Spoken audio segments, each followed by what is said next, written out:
नमस्कार, भारत के पहले digital mobile news channel metro TV में आपका स्वागत है। मैं हूं अनामिका। बुलेटिन की शुरुआत करते हैं आज की हेडलाइन से। एनएसजी पर चीन के दोहरे रुख पर भारत ने दिखाई तल्खी, कहा एक देश कर रहा है लगातार विरोध। एनएसजी में भारत की सदस्यता को बताया व्यापक वैश्विक हित में। नीतीश ने की जातिगत जनगणना को प्रकाशित करने की वकालत, कहा आंकड़ों से जाति की सीमा तोड़ने में मिलेगी मदद। ब्रेक्सिट और एनएसजी के बहाने केजरीवाल ने साधा पीएम मोदी पर निशाना, ब्रिटेन की तरह दिल्ली को पूर्ण राज्य का दर्जा दिलाने के लिए रेफरेंडम का ऐलान। पूर्व अमेरिकी राष्ट्रपति बिल क्लिंटन के सीक्रेट सर्विस एजेंट की किताब में दावा, पागल है हिलेरी क्लिंटन, तनाव देकर कई अफसरों को बनाया शराबी ड्रग एडिक्ट। और सितंबर में विदेश में मिनी आईपीएल की मेजबानी करेगा Bharat cricket control board. Tournament में 8 टीम लेंगी हिस्सा, अमेरिका या यूएई में होगा टूर्नामेंट। एनएसजी के मुद्दे पर तमाम कूटनीतिक प्रयासों के बावजूद भारत को फिलहाल सफलता मिलती नजर नहीं आ रही है। विदेश मंत्रालय ने शुक्रवार को मीडिया में बयान जारी कर कहा कि बड़ी संख्या में सदस्य देशों ने भारत की सदस्यता का समर्थन किया और भारत के आवेदन का सकारात्मक मूल्यांकन किया है, लेकिन एक देश है जो लगातार प्रक्रियागत बाधाओं का फायदा उठाया है। ऐसा समझा जा रहा है कि उनका इशारा चीन की ओर था। भारत ने आज चीन की रुख पर कड़ी प्रतिक्रिया जाहिर की है, जबकि कल चीन के रुख पर कुछ भी कहने से भारत ने इनकार किया था। विदेश मंत्रालय ने कहा कि हम उनमें से हर देश का धन्यवाद व्यक्त करते हैं जिन्होंने हमारा समर्थन किया। भारत का मानना है कि उसके आवेदन पर जल्द फैसला व्यापक वैश्विक हित में है। बिहार के मुख्यमंत्री नीतीश कुमार ने जातिगत जनगणना को प्रकाशित करने की वकालत की है। पटना में आदरी के सम्मेलन में अपनी बात रखते हुए मुख्यमंत्री ने कहा कि सांख्यिकी पर भारत में काफी पहले से काम हो रहा है। मुख्यमंत्री ने आंकड़ों पर अपनी प्रतिक्रिया देते हुए कहा कि डाटा पर हमेशा सवाल खड़े होते रहते हैं। आज हमारे पास जो आंकड़े हैं वह सही नहीं हैं। उन्होंने कहा कि जनगणना के आंकड़ों से जाति की सीमा को तोड़ने में मदद मिलेगी।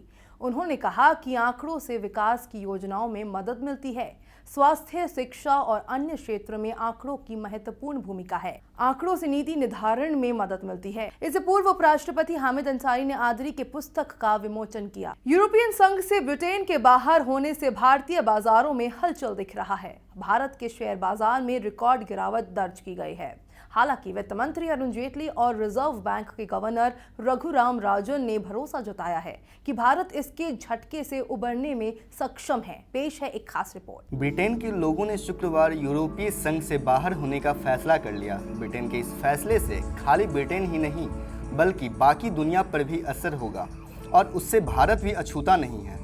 भारत पर इस फैसले का मिला जुला असर देखने को मिलेगा। शेयर मार्केट के हिसाब से जहां यह ठीक नहीं है, वहीं आने वाले वक्त में इससे व्यापार के नए रास्ते खुल सकते हैं। आर्थिक मामलों के सचिव शक्तिकांत दास का मानना है कि इसका असर ज़्यादा दिनों तक नहीं रहेगा। Government was prepared for all eventualities. The result, yesterday probably the market believed that the exit will not happen, and today the exit looks a distinct possibility by going by the current trends.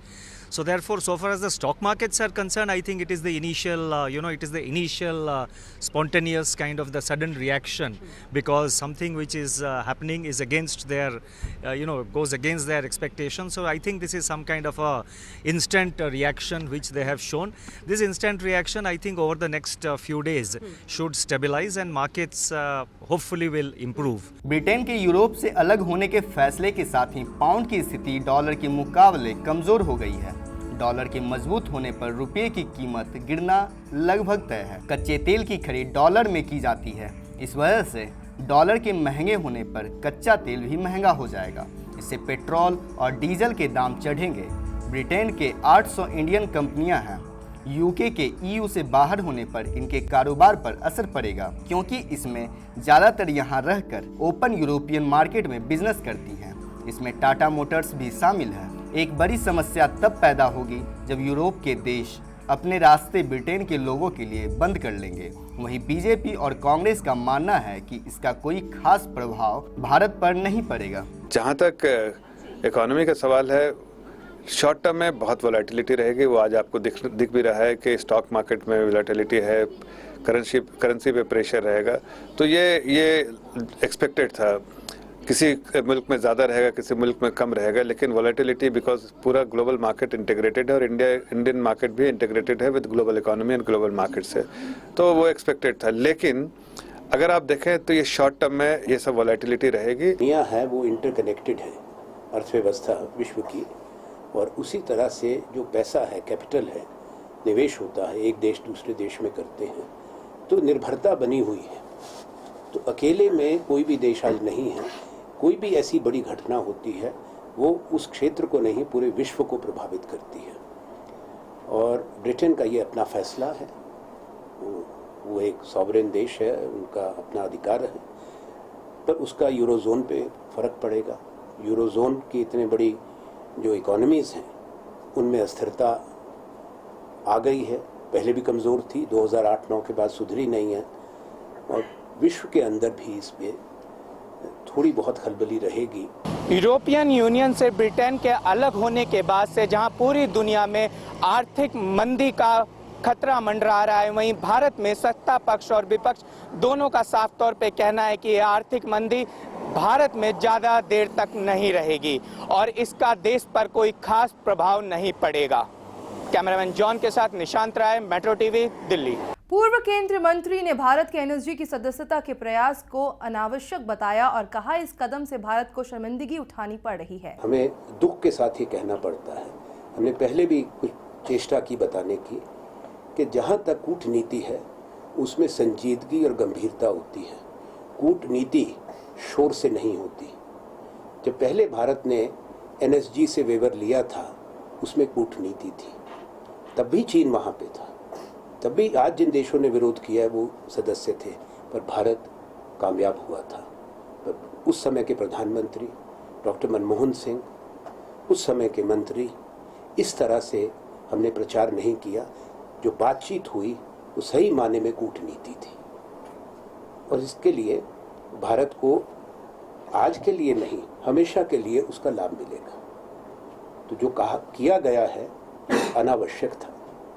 एक तरफ America में Democrats की ओर से presidential candidate Hillary Clinton white house में जाने की तैयारियां कर रही हैं, वहीं सोमवार को रिलीज होने वाली एक बुक उनके लिए मुश्किलें पैदा कर सकती है।